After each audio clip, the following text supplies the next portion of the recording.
পারস্যের সম্রাট বলতেছে, কিও কতটুকু সফল হতে পেরেছ একটু বলো।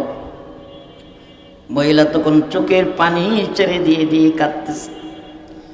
মহিলা ফুফায়া ফুফায়া কান্দে, আর ডাক দিয়া বলে, সম্রাট আমাকে যেই উদ্দেশ্যে পাঠাইছিলা, আমাকে যেই উদ্দেশ্যে এই রুমের ভিতরে পাঠাইছিলা, অসম্রাট এর উল্টা বিপরীত হইটা গেছে। বলে কি হয়েছে? বলে সম্রাট আমারে তো পাঠাইছিলাম এই যুবককে আমার প্রেমে আশেক বানানোর জন্য। অসম্রাট আমি উল্টা এই যুবকের আশেক বইনা গেছি। আরো জোরে আওয়াজ দিয়া কন্যা আল্লাহু আকবার। বলে কি হয়েছে? সম্রাট, মহিলা বলে, সম্রাট আমি যখন ওই যুবকের রুমের ভিতরে প্রবেশ করেছি, প্রবেশ করার পরে তাকাইয়া দেখি যুবক এভাবে দুইটা হাত কান পর্যন্ত উঠাইয়া আল্লাহু আকবার বলে এভাবে দুইটা হাত বাইদা নিছে।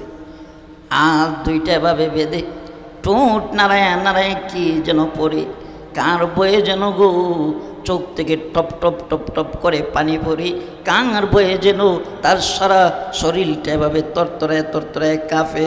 চিল্লায় বলেন আল্লাহু আকবার। মহিলা বলে, সম্রাট আমি তাকা দেখি যুবক ঠোঁট নাড়ায় নাড়ায় কি যেন পড়ে। কখনো যুবক এভাবে দাঁড়ায় থাকে, কখনো বাঁকা হয়, কখনো সোজা হয়, কখনো বসে, কখনো চেহারা ডান দিকে ফিরায়, কখনো বাম দিকে ফিরায়। এভাবে করতে করতে যুবক সারাটা রাত পার করে দিছে। আরো জোরে আওয়াজ দিয়া কন্যা আল্লাহু আকবার। এ চিল্লায় বলেন আল্লাহু আকবার। ডাক দিয়া বলতেছে, সম্রাট এই যুবক তার মালিকের ইবাদতে তো মুগ্ধ ছিল, তার মালিকের সাথে ইবাদতের এমনভাবে প্রেমের একটা কালেকশন লাগাইছে, আমি যে এই রুমের ভিতরে ছিলাম এই যুবক বিন্দু পরিমাণও টের পায় নাই। আর এই পৃথিবীর জমিনে আল্লাহ পাক 2,24,000 পয়গাম্বর, মতান্তরে 1,24,000 নবী রাসূল আল্লাহ পাক এই পৃথিবীর জমিনে পাঠাইছেন। সর্বশেষ আপনি আমার নবী মুহাম্মদুর রাসূলুল্লাহ সাল্লাল্লাহু আলাইহি সাল্লামকে আল্লাহ পাক এই পৃথিবীর জমিনে পাঠাইছেন। আল্লাহ পাক আপনি আমার নবীকে পাঠাইছেন সকলের শেষে, কিন্তু নবীজির শান মান ইজ্জত সম্মান আল্লাহ বাড়াইয়া দিয়েছেন সকলের ঊর্ধ্বে। চিল্লায়া বলেন না সুবহানাল্লাহ। আল্লাহ পাক আমার নবীকে ঘোষণা করলেন, ওয়ামা আরসালনাকা ইল্লা রাহমাতাল লিল আলামিন। নবী গো এই পৃথিবীর জমিনে আমি আপনাকে রহমত স্বরূপ প্রেরণ করেছি। আমার নবী এই পৃথিবীবাসীর জন্য কি ভাই? রহমত। বলেন আমার নবী হলেন রাহমাতাল লিল আলামিন।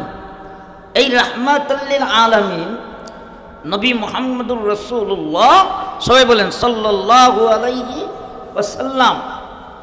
আমার নবীকে আল্লাহ পাক আমার তিলাওয়াতকৃত আয়াতের মধ্যে আল্লাহ পাক বলতেছেন, কুল ইন কুনতুম তুহিব্বুনাল্লাহ। আল্লাহ বলেন, হাবিব আমার আপনি আপনার উম্মতদেরকে জানিয়ে দেন, তারা যদি আমি আল্লাহ পাকের ভালোবাসা পেতে চায়, ফাত্তাবিউনি, তারা যেন তুমি নবীকে অনুসরণ অনুকরণ এতাআত করে ভালোবাসে। চিৎকার মেরে বলুন সুবহানাল্লাহ।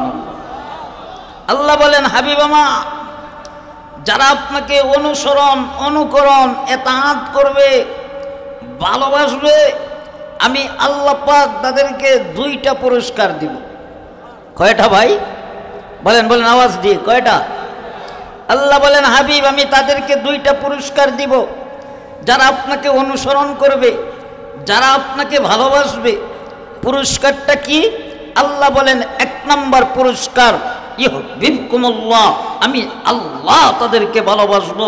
দুই নম্বর পুরস্কার, আমি আল্লাহ পাক তাদের জিন্দেগির তামাম গুনাহ মাফ করে দিব। পাগলার মুসলমান, ফুলপুরের মুসলমান, আওয়াজ দিয়া কান, আল্লাহ যদি আপনি আমারে ভালোবাসে, আল্লাহ পাক যদি আপনি আমার জিন্দেগির তামাম গুনাহ মাফ করে দেয়, এর চাইতে চাওয়া আর পাওয়া এই পৃথিবীর জমিনে আর কিছু আছে? আরো জোরে কোন আছে? তো আল্লাহর ভালোবাসা পাইতে গেলে, আল্লাহ পাকের কাছ থেকে ক্ষমা পাইতে গেলে আল্লাহ পাক শর্ত লাগাইছেন, তার হাবিব মুহাম্মদুর রাসূলুল্লাহ সাল্লাল্লাহু আলাইহি সাল্লামকে অনুসরণ, অনুকরণ, ইতাআত করা লাগবে, ভালোবাসা লাগবে। ঠিক কি না? নবীজিকে আমরা অনুসরণ করি তো, করেন ভাই? আমরা তো নবীজিকে সবাই অনুসরণ করি না, ইতাআত করি না, আমরা অনুসরণ করি নাস্তিক আর মুরতাদরে। কথা কয় না? আমরা অনুসরণ করি নাস্তিকদেরকে। বলতে পারেন হুজুর কিভাবে? হ্যাঁ, আমরা অনুসরণ করি নাস্তিক আর মুরতাদদেরকে। দেখবেন আমাদের কিছু যুব সমাজ আছে, যেহেতু আজকে যুবকদের মাহফিল, এজন্য যুবক তোমাদের উদ্দেশ্যে কিছু কথা বলবো, দিলের কান লাগায় শুনবা। আমাদের সমাজে কিছু যুবক আছে, আল্লাহ কয় তোমরা নবীজিকে অনুসরণ করো, আর আমাদের সমাজের কিছু যুবক আছে এরা নাস্তিক আর খ্রিস্টানদেরকে অনুসরণ করে। আছে না নাই? দেখবেন বিশ্বকাপ খেলা আসলে পরে দেখা যায় কিছু যুব সমাজ আছে এরা খ্রিস্টান রোনালদোরে অনুসরণ করে, খ্রিস্টান মেসিকে অনুসরণ করে, খ্রিস্টান নেইমারকে অনুসরণ করে। এরকম কিছু লোক আছে না নাই? আরো যখন আছে না নাই? এই যে ঈদ গেল, এই ঈদের মধ্যে দেখবেন আমাদের সমাজের কিছু যুব সমাজ আছে, এদের চুলের কাটিং দেখলে বোঝা যায় যারা কই থেকে এগুলো আবিষ্কার করছে। কথা কোন ঠিক না? পিছনে একেবারে নাই, পিছনে একেবারে কাটু কইরা সামনে লম্বা করে রাখছে গুড়ার মতন। আছে না নাই? আরো যেরকম কত জাতের স্টাইল দেয় চুলের মধ্যে যুবকরা। এই সবগুলা স্টাইল এরা সংগ্রহ করছে খ্রিস্টান আর নাস্তিকদের কাছ থেকে। কথা কোন ঠিক না? দেখবেন আমাদের সমাজে বিবাহ শাদী হয়, আল্লাহ কয় তোমরা অনুসরণ করো নবীকে, আমার নবীকে অনুসরণ করো, ইতাআত করো। আর আমাদের বিবাহ শাদীর মধ্যে আমরা অনুসরণ করি, ইতাআত করি খ্রিস্টানদেরকে, আমরা অনুসরণ করি কাফির বেঈমানদেরকে। কথা বলেন ঠিক কি না? দেখবেন আমাদের বিবাহ শাদীতে গায়ে হলুদ ছাড়া বিবাহ শাদী হয় না। আছে না নাই? বাস্তব না বাস্তব? আওয়াজ যখন বাস্তব না বাস্তব? গায়ে হলুদের মধ্যে দেখবেন বড় বড় স্পিকার বাজায়। আছে না নাই? গান বাজনা ছাড়া বিবাহর আসর জমে না, গায়ে হলুদ ছাড়া বিবাহর আসর জমে না। আপনারা বুঝে থাকলে বলুন, এই গায়ে হলুদ মুসলমানের কোনো বিবাহের সাংস্কৃতিক অনুষ্ঠান না, এটা খ্রিস্টানদের সাংস্কৃতিক? আওয়াজ দিয়ে এখন কার? আরো জোরে কোন? তো খ্রিস্টানদের সাংস্কৃতিক অনুষ্ঠান হলো গায়ে হলুদ, খ্রিস্টানদের সাংস্কৃতিক অনুষ্ঠান হলো জন্মদিনে কেক কাটা। এই যে আপনি এইগুলা অনুসরণ করতেছেন, এটা তো আমার নবীর তরিকা নয়, এটা তো আমার নবীর অনুসরণ অনুকরণ, ইতাআত নয়। এটা তো হলো নাস্তিক আর মুরতাদ কাফের বেঈমানদেরকে অনুসরণ করতেছেন। কথা বলেন ঠিক কি না?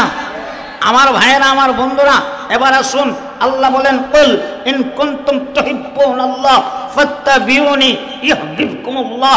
আল্লাহ কয় হাবিব, আপনাকে যারা অনুসরণ করবে, আপনাকে যারা মহব্বত করবে, আপনাকে যারা ভালোবাসবে, হাবিব আমি তাদেরকে দুইটা পুরস্কার দিব। এক নাম্বার, আমি আল্লাহ তাদেরকে ভালোবাসবো। দুই নাম্বার, আমি আল্লাহ তাদেরকে মাফ করে দিব।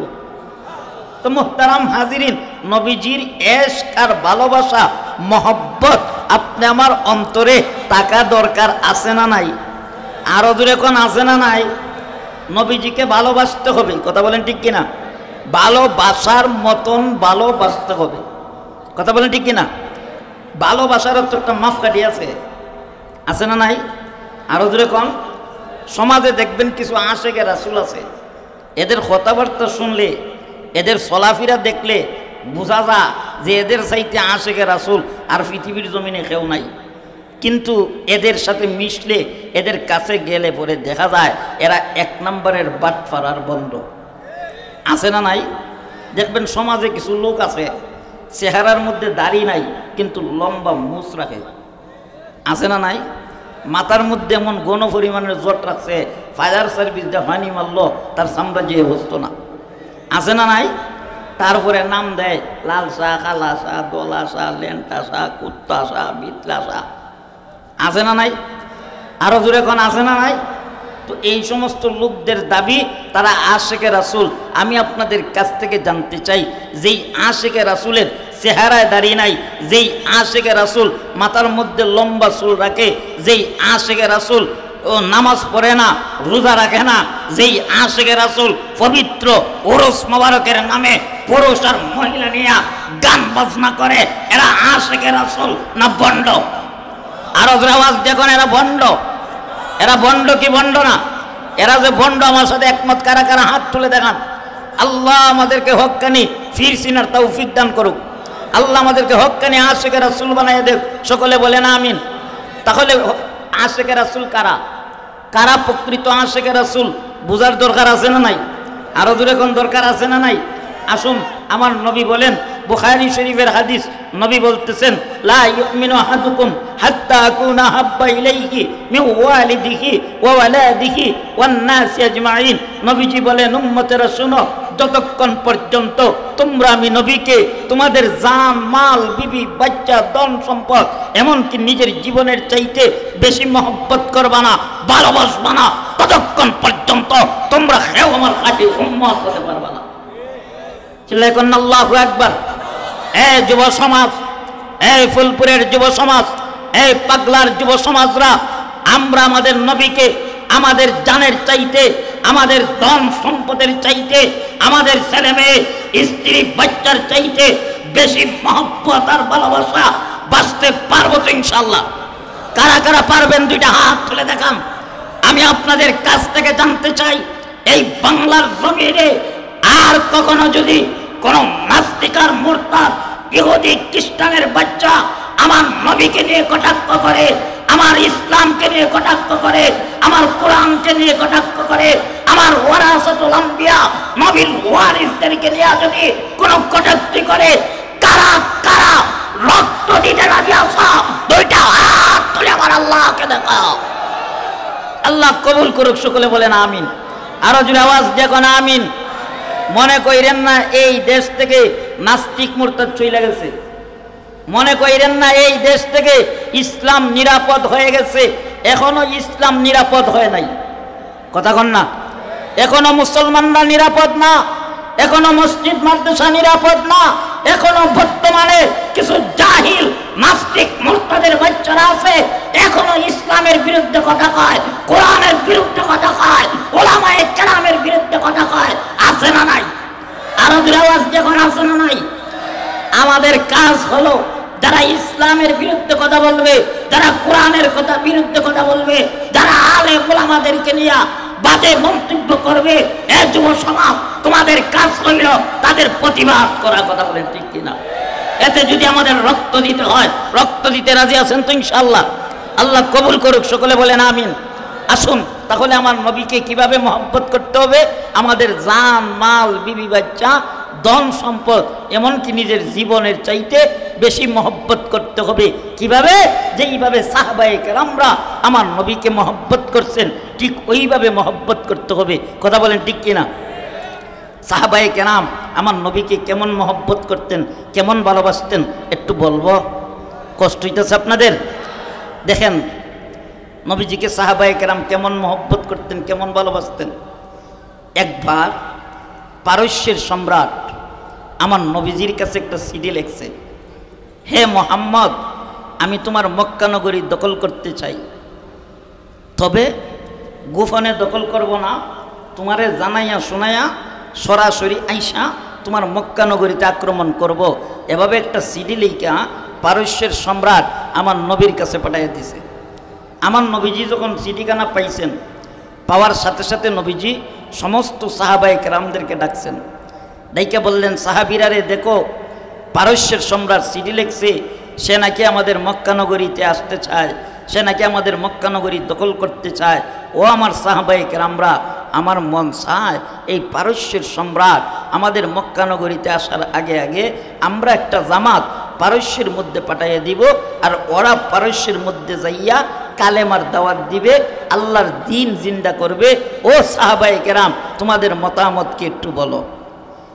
যেই মাত্র আমার নবীজি সাহাবায়ে কেরামের কাছে মতামত চাইলেন, এমনিতেই সাহাবায়ে কেরাম সবাই এক বাক্যে বলে দিলেন, ইয়া রাসূলুল্লাহ, আল্লাহর জমিনে আল্লাহর দ্বীনকে জিন্দা করার জন্য, আপনার ইজ্জতের হেফাজত করার জন্য এই মুহূর্তে যদি আমাদেরকে সমুদ্রে জাপ দিতে হয়, আমরা সমুদ্রে জাপ দিতে প্রস্তুত।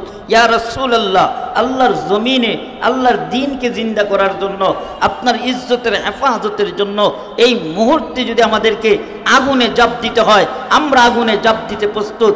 নবী গো, আল্লাহর জমিনে আল্লাহর দ্বীনকে জিন্দা করার জন্য, আপনার ইজ্জতের হেফাজতের জন্য এই মুহূর্তে যদি আমাদের ধন সম্পদ দিতে হয়, আমরা তাও দিতে প্রস্তুত। নবী গো, আল্লাহর জমিনে আল্লাহর দ্বীনকে জিন্দা করার জন্য, আপনার ইজ্জতের হেফাজতের জন্য এই মুহূর্তে যদি আমাদের জীবন দিতে হয়, আমরা আমাদের জীবন দিতে রাজি। চিল্লায়া বলেন না আল্লাহু আকবার। আরো জোরে আওয়াজ দিয়া কন না আল্লাহু আকবার। আমার নবীজি যখন সাহাবায়ে কেরামের মতামত পাইলেন, তখন নবীজি 17 জন সাহাবীর একটা জামাত বানাইলেন। কতজন সাহাবীর? খেয়াল করেন যুবক ভাইরা, তোমাদের উদ্দেশ্যে বলতেছি, খুব খেয়াল করেন, এখান থেকে শিক্ষা গ্রহণ করেন। ইসলামে এমনিতে আসে নাই, আমরা তো সহজে ইসলাম পেয়ে গেছি। আমরা তো মুসলমানের ঘরের মুসলমান, কথা কোন ঠিক কিনা? আমরা এমনিতে ইসলাম পাইছি, এজন্য ইসলামের কদর আমাদের কাছে নাই, ইসলামের মূল্যায়ন আমরা করি না। ইসলাম এমনিতে আসে নাই, এই ইসলাম নামক বৃক্ষের নিচে অনেক রক্তের প্রয়োজন হয়েছে, অনেক রক্তের বিনিময়ে ইসলাম এসেছে, কথা বলেন ঠিক কিনা? এখনো মাঝে মধ্যে ইসলাম নামক বৃক্ষ রক্ত চায়। রক্ত দিতে রাজি আছো তো ইনশাল্লাহ? রাজি আছেন তো ইনশাল্লাহ? আল্লাহ কবুল করুক, সকলে বলেন আমিন। তো আমার ভাইয়েরা, নবীজি 17 জন সাহাবীর একটা জামাত বানাইলেন। এদের মধ্যে একজনকে সেনা প্রধানের দায়িত্ব দিলেন, বললেন তোমরা 17 জন পারস্যে যাইবা, যাইয়া আমি নবীর পক্ষ থেকে তোমরা সরাসরি পারস্যের সম্রাটকে কালেমার দাওয়াত দিবা। চিল্লায়ে কন্না আল্লাহু আকবার। দেখেন, পারস্যের সম্রাট ষড়যন্ত্র করছে মক্কা নগরীতে এসে সরাসরি আক্রমণ করব, আর আমার নবীজি এই ষড়যন্ত্রের মোকাবেলায় নবীজি 17 জনের জামাত বানাইছেন, পারস্যে পাঠাইবেন কালেমার দাওয়াত দেওয়ার জন্য। চিল্লায়ে কন্না আল্লাহু আকবার। 17 জনের জামাত বানাইলেন। এদের মধ্যে একজনকে সেনা প্রধানের দায়িত্ব দিলেন, ওনার নাম হলো আব্দুল্লাহ ইবনে হুযায়ফা রাদিয়াল্লাহু তাআলা। কন্না সুবহানাল্লাহ। আব্দুল্লাহ ইবনে হুযায়ফাকে সেনা প্রধানের দায়িত্ব দিয়া আমার নবীজি বললেন, যাও তোমরা পারস্যে। এই 17 জন পারস্যের মধ্যে যাইয়া প্রবেশ করছে। প্রবেশ করার সাথে সাথেই পারস্যের গোয়েন্দা বাহিনীরা খবর পাইছে পারস্যের মধ্যে মুহাম্মদের পক্ষ থেকে একটা জামাত আসছে কালেমার দাওয়াত দেওয়ার জন্য। সঙ্গে সঙ্গে পারস্যের সম্রাটের কাছে খবর পৌঁছে দিছে। গোয়েন্দা বাহিনী যখন খবর পৌঁছে দিছে, তখন পারস্যের সম্রাট চতুর্দিকে তার যত প্রশাসন ছিল, সবাই রে বইলা দিছে যে মুহাম্মদের বাহিনীকে যেখানেই পাইবা তোমরা গ্রেফতার করে নিয়ে আসবা। তখন পারস্যের সেনাবাহিনীরা, পারস্যের প্রশাসন নবীজির 17 জন সাহাবীকে গ্রেফতার করে ফেলল। গ্রেফতার করে নিয়ে যাওয়া হলো পারস্যের সম্রাটের কাছে। পারস্যের সম্রাট, খুব সংক্ষিপ্তভাবে বলতেছি যুবকরা খেয়াল করেন, পারস্যের সম্রাট নবীজির 17 জন সাহাবীর চেহারার দিকে তাকায়া তাকায়া মুচকি হাসি দিতেছে আর বলতেছে, এই তোমরা কেন আসছো? বলে, আমরা এসেছি আল্লাহর জমিনে আল্লাহর দ্বীনকে জিন্দা করার জন্য। আরো আসতে বলেন সুবহানাল্লাহ, আরো আসতে বলেন না। আমরা এসেছি আল্লাহর জমিনে আল্লাহর দ্বীনকে জিন্দা করার জন্য। এই তোমাদের চেহারা সুরত দেখে তো বোঝা যাইতেছে তোমরা সবাই যুবক, কেউ বিবাহ শাদী করো নাই। এই তোমাদের তো সামনে অনেক ভবিষ্যৎ আছে, অনেক চাওয়া পাওয়া আছে। এই তোমরা জানো যে এরিয়ার ভিতরে প্রবেশ করছো, এই এরিয়া আমার হুকুমে চলে। এখানে যদি কেউ উল্টা পাল্টা করে তাহলে সব কটাকে আমরা হত্যা করে ফেলবো। কি করে ফেলবে? আরো জোরে কন্যা, কি করে ফেলবে? বলে এই রাজ্য আমার হুকুমে চলে। এরকম তো আমাদের বাংলাদেশও চলছিল, কথা কন না কেন? এরকম তো আমাদের বাংলাদেশও এই স্বৈরাচার কোনি শেখ হাসিনার কথায় চলছিল, কথা কন ঠিক কিনা? আমরা যখন কোরআনের কথা বলতাম, আমরা যখন কোরআন হাদিস থেকে কথা বলতাম, যখন এই স্বৈরাচারের বিরুদ্ধে কথা চাইত, তখনই আমাদের নামে মামলা দিয়ে দিত, ফাঁসি দিয়ে দিত, জেল দিয়ে দিত, অত্যাচার করত, জুলুম করত, আওয়াজ দিয়ে এখন ঠিক কিনা? এখন আর এই সুযোগ আসেনি, আরো জোরে কম, এখন আর এই সুযোগ নাই। কিন্তু মাঝে মধ্যে আশা করে আইব, কথা কনা? আফা আসার চেষ্টা চালাইতেছে।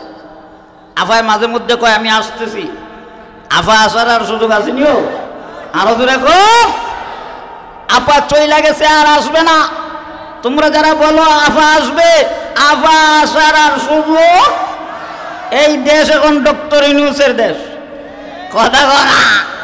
খেলা দেখাইতেছে ডক্টর ইউনূস কেমন মাল দেখাইতেছে, কথা কন না?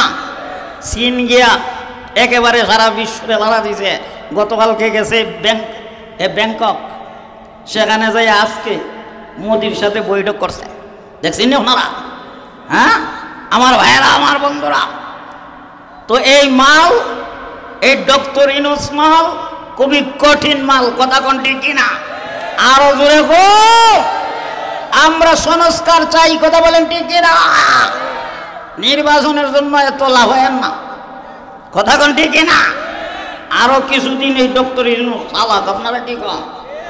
রমজানে অনেক শান্তি করছেন না এই বছর, কথা কন না?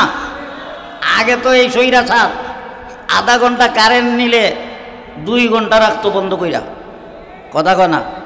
রমজানে নিছি না আপনাদের এলাকায় কারেন্টে? নিচে খাদ্য দ্রব্যের মাল দাম বাড়ছে না নিয়ন্ত্রণেই ছিল, কথা কন না কেন? তো আমরা তো শান্তিতেই আছি, কথা কন না ঠিক কিনা? আরো কিছুদিন চালাক না, কথা কন না ঠিক কিনা? আমার ভাইয়েরা, আমার বন্ধুরা, গভীর মনোযোগ লক্ষ্য করেন, সেই দিকে যাইতে চাই না। আমি আপনাদেরকে এই কথাই বোঝাতে চাইতেছি যে দেখেন, যারাই স্বৈরাচারী করছে কেউ টিকে থাকতে পারে নাই, না ঠিকছে? আগামী তো যারা স্বৈরাচারী করবা ওরা তো হেলিকপ্টারে পালাইছে, তোমরা হেলিকপ্টারও হইতো না, কথা বল না? কারণ এই দেশের যুব সমাজ এখন প্রতিবাদ শিখালাইছে, কথা কোন ঠিক না? কারে কিভাবে সাইজ করতে হয় এই যুব সমাজ এখন শিখালাইছে, কথা কোন না ঠিক না? আমার ভাইয়েরা, তো পারস্যের সম্রাট কয় আমার হুকুমে এই রাজ্য চলে, সুতরাং তোমরা বেশি বাড়াবাড়ি কইরো না। আমার ভাইয়েরা, তখন পারস্যের সম্রাট কয় এই তোদের মধ্যে লিডারকে? এমনিতেই একজন হাতটারে উঁচা করছে, চিল্লাই কন্না আল্লাহু আকবার। হাতটারে উঁচা করছে, কয় তোমার নাম কি? বলে আমার নাম হলো আব্দুল্লাহ ইবনে হুযায়ফা। কয় আব্দুল্লাহ ইবনে হুযায়ফা, বিয়ে শাদী করছ? বলে না। বলে শোনো, আমার রাজ্যের ভিতরে সবচাইতে যে সুন্দরী মেয়েটা আছে, এই মেয়েকে তোমার কাছে বিবাহ দিয়ে দিব, আর কিছু ধন সম্পদ তোমার নামে লিখে দিব। শর্ত হইল তুমি মুহাম্মাদের কালেমাটা চাইরা দাও আর আমাদের ধর্মটা গ্রহণ করে নাও। আরো জোরে আওয়াজ দিয়া কন। আচ্ছা এই যুব সমাজ, আপনি আমাদেরকে যদি এরকম একটা অফার কেউ দিত, কত সময় টিকে থাকতে পারতাম? কথা কন না কেন? কত সময় টিকে থাকতে পারতাম? এই দেশের যুব সমাজ ক্ষমতার জন্য, নারীর জন্য, টাকার জন্য ঈমান নষ্ট করছে, নাস্তিক হইছে, মুরতাদ হইছে, বেঈমান হইছে, কথা কোন ঠিক কিনা? কিন্তু দেখো নবীজির সাহাবীদের কেমন আদর্শ ছিল। যুব সমাজ দেখো, নবীর সাহাবী আব্দুল্লাহ ইবনে হুযায়ফা পারস্যের সম্রাটকে ডাক দিয়ে বলতেছে, সম্রাট, তোর মেয়ে নেওয়ার জন্য আসি নাই, তোর ধন সম্পদ নেওয়ার জন্য আসি নাই, আমরা এসেছি আল্লাহর জমিনে আল্লাহর দ্বীনকে জিন্দা করার জন্য। আরো জোরে আওয়াজ দিয়ে বলবেন না সুবহানাল্লাহ? আমার ভাইয়েরা, এমনিতেই পারস্যের সম্রাট দেখলো যে এই লোভ দেখায় কাজ হয় নাই, তখন তার চেলা চামচারে নিয়ে পরামর্শ করতেছে কি করা যায়। তখন তার চেলা চামচারা পরামর্শ দিছে, শোনো, এদেরকে নারীর লোভ দেখায়া, ধন সম্পদের লোভ দেখায়া এদেরকে অস্ত্র শস্ত্রের ভয় দেখাইয়া, এদেরকে জেল জুলুমের ভয় দেখাইয়া কাজ হইতো না। কারণ এদের দামি একটা অস্ত্র, দামি একটা গোলা বারুদ এদের হৃদয়ে লালন করে। এইটা যতক্ষণ পর্যন্ত নষ্ট না করতে পারবেন ততক্ষণ পর্যন্ত এদেরকে আপনার কন্ট্রোলে আনা সম্ভব না। বলে এটার নাম কি? বলে এটার নাম হলো ঈমান। চিল্লে এখন আল্লাহু আকবার, আরো জোরে আওয়াজ দিয়ে এখন আল্লাহু আকবার। বলে আগে এদের ঈমান নষ্ট করতে হইব। বলে তাহলে কি করা যায়? বলে আপনার যে সুন্দরী রূপসী মেয়ে আছে, এই মেয়েকে সাজাইয়া গোজাইয়া আব্দুল্লাহ ইবনে হুযায়ফারে আলাদা একটা রুমের ভিতরে বন্দি কইরা ওই মেয়েটারে ওই রুমে পাঠাইয়া দেন। এই মেয়ে সারা রাত আব্দুল্লাহ ইবনে হুযায়ফার কাছে থাকবে, একটু নাচবে, ড্যান্স দিবে, মধুর মধুর কথা কইবে। একবার যদি আব্দুল্লাহ ইবনে হুযায়ফা ওই মেয়ের লোভে হইরা যায় তাহলে তার ইমানের পাওয়ার 100 থেকে 50-এ চলে আসবে। আর যদি তার গায়ে হাত দিয়া দেয় তাহলে তার ইমানের পাওয়ার 0 হয়ে যাব। যখন তার ইমানের পাওয়ার 0 হয়ে যাবে তখন আমরাই দিব হিরো, মুহাম্মদের কালেমা চাইরা দিব, আমরা যা কইমু তাই মানবে। কারণ ইমান নষ্ট হয়ে যাবে, তখন আমাদের কন্ট্রোলে চলে আসবে। আমার ভাইয়েরা, যুব সমাজ লক্ষ্য করেন, তাই করা হলো। আব্দুল্লাহ ইবনে হুযায়ফারে আলাদা একটা রুমের ভিতরে বন্দি করে সুন্দরী রূপসী এক যুবতী মহিলাকে পাঠাইয়া দিল। মহিলা সারা রাত এই রুমের ভিতরে ছিল। সকালবেলা মহিলাকে নিয়ে আসা হলো পারস্যের সম্রাটের কাছে। পারস্যের সম্রাট তাকাইয়া দেখে মহিলা চেহারা মলিন করে বসে আছে। পারস্যের সম্রাট বলতেছে, কিও, কতটুকু সফল হতে পেরেছ একটু বলো। মহিলা তখন চোখের পানি ছেড়ে দিয়ে দিয়ে কাঁদতেছে। মহিলা ফুফায়া ফুফায়া কান্দে, আর ডাক দিয়া বলে, সম্রাট, আমাকে যেই উদ্দেশ্যে পাঠাইছিলা, আমাকে যেই উদ্দেশ্যে এই রুমের ভিতরে পাঠাইছিলা, অসম্রাট, এর উল্টা বিপরীত বইটা গেছে। বলে কি হয়েছে? বলে সম্রাট, আমারে তো পাঠাইছিলাম এই যুবককে আমার প্রেমে আশেক বানানোর জন্য। ও সম্রাট, আমি উল্টা এই যুবকের আশেক বইনা গেছি। আরো জোরে আওয়াজ দিয়া কন্যা আল্লাহু আকবার। বলে কি হয়েছে? সম্রাট, মহিলা বলে, সম্রাট, আমি যখন ওই যুবকের রুমের ভিতরে প্রবেশ করেছি, প্রবেশ করার পরে তাকাইয়া দেখি যুবক এভাবে দুইটা হাত কান পর্যন্ত উঠাইয়া আল্লাহু আকবার বলে এভাবে দুইটা হাত বাইদা নিছে। হাত দুইটা এভাবে বেঁধে ঠোঁট নাড়ায় নাড়ায় কি যেন পড়ে, কার বয়ে যেন গো চোখ থেকে টপ টপ টপ টপ করে পানি পড়ে, কার বয়ে যেন তার সারা শরীরটা এভাবে তরতরায় তরতরায় কাঁপে। চিল্লায়া বলেন আল্লাহু আকবার। মহিলা বলে, সম্রাট, আমি তাকা দেখি যুবক ঠোঁট নাড়ায় নাড়ায় কি যেন পড়ে। কখনো যুবক এভাবে দাঁড়ায় থাকে, কখনো বাঁকা হয়, কখনো সোজা হয়, কখনো বসে, কখনো চেহারা ডান দিকে ফিরায়, কখনো বাম দিকে ফিরায়। এভাবে করতে করতে যুবক সারাটা রাত পার করে দিছে। আরো জোরে আওয়াজ দিয়া কন্যা আল্লাহু আকবার। এ চিল্লায় বলেন আল্লাহু আকবার। ডাক দিয়া বলতেছে, সম্রাট, এই যুবক তার মালিকের ইবাদতে তো মুগ্ধ ছিল, তার মালিকের সাথে ইবাদতের এমনভাবে প্রেমের একটা কালেকশন লাগাইছে, আমি যে এই রুমের ভিতরে ছিলাম এই যুবক বিন্দু পরিমাণও টের পায় নাই। আর আমার ভাইয়ের, আমার বন্ধুরা, মহিলা বলতেছে, সম্রাট, যেই যুবক তার মালিকের ভয়ে একটা বার আমার দিকে তাকাইল না, যেই যুবক তার মালিকের বয়ে আমার সাথে কথা কইবে দূরের কথা, তার মালিকের বয়ে আমার দিকে একটা বার তাকায় নাই, ওই যুবক কোনো মিথ্যা হতে পারে না। এই যুবক যেই নবীর পক্ষ থেকে কালেমার দাওয়াত নিয়ে এসেছে, এই কালেমা মিথ্যা হতে পারে না। সম্রাট, আমি ঘোষণা দিলাম এই যুবকের ধর্ম সত্য, এই যুবকের কালেমা সত্য, এই যুবকের নবী সত্য। আমি ঘোষণা দিলাম আজ থেকে মুসলমান হয়ে যাব। আরো দুটো আওয়াজ দিয়ে কোন আল্লাহু আকবার। এ যুব সমাজ, সাহাবায়ে কেরামের আদর্শ দেইখা, সাহাবায়ে কেরামের আমল দেইখা, সাহাবায়ে কেরামের আখলাক দেখে কাফের বেঈমানরা দলে দলে ইসলামের ছায়াতলে এসেছে। আর আজকে আমাদের আমল, আমাদের আখলাক, আমাদের চরিত্র নাস্তিক মুরতাদার খ্রিস্টানের মতো হয়ে গেছে। আজকে আমাদেরকে দেখলে মানুষ হাসি ঠাট্টা করে, কথা বলেন ঠিক কিনা? এজন্য যুব সমাজ, তোমাদেরকে আজকের মাহফিল থেকে পায়ে হাত রেখে একটা মেসেজ দিয়ে যেতে চাই।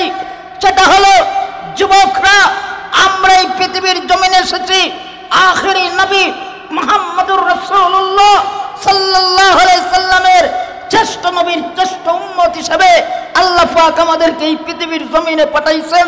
আমরা কাল কিয়ামতের কঠিন ময়দানে শ্রেষ্ঠ নবীর শ্রেষ্ঠ উম্মত পরিচয় দিয়ে দাঁড়াইতে চাই। এজন্য যুব সমাজ, আজকের মাহফিল থেকে ওয়াদা করো, আজ থেকে আমরা যত কাজ করব আল্লাহর হুকুম এবং নবীর তরিকা মতন করব। কারা কারা রাজি আছো?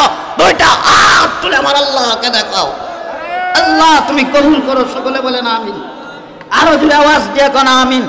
মুহতারাম হাজিরিন, আমার বন্ধুবর, সারা বাংলাদেশের আলোড়ন সৃষ্টিকারী, সুমধুর কণ্ঠের অধিকারী হযরত মাওলানা মঈনুদ্দিন আল আজাদ দামাত বরকাতুহুম আপনাদের মাহফিলে এসে উপস্থিত হয়েছেন, মঞ্চে এসে গেছেন। উনি আপনাদেরকে নিয়ে আলোচনা করবেন। আর সামনে যাইতে পারলাম না, যদি অন্য সময় কোথাও সময় পাই, মাঠে ময়দানে দেখা হয়, ইনশাল্লাহ আপনাদেরকে নিয়ে লম্বা আলোচনা হবে। আমি শারীরিকভাবে খুবই অসুস্থ, আমার জন্য আপনারা দোয়া করবেন তো ইনশাল্লাহ? আমার জন্য দোয়া করবেন। আজকে বক্তা অনেক বেশি, মোকাররম ভাইকে আমরা সবাই মহব্বত করি।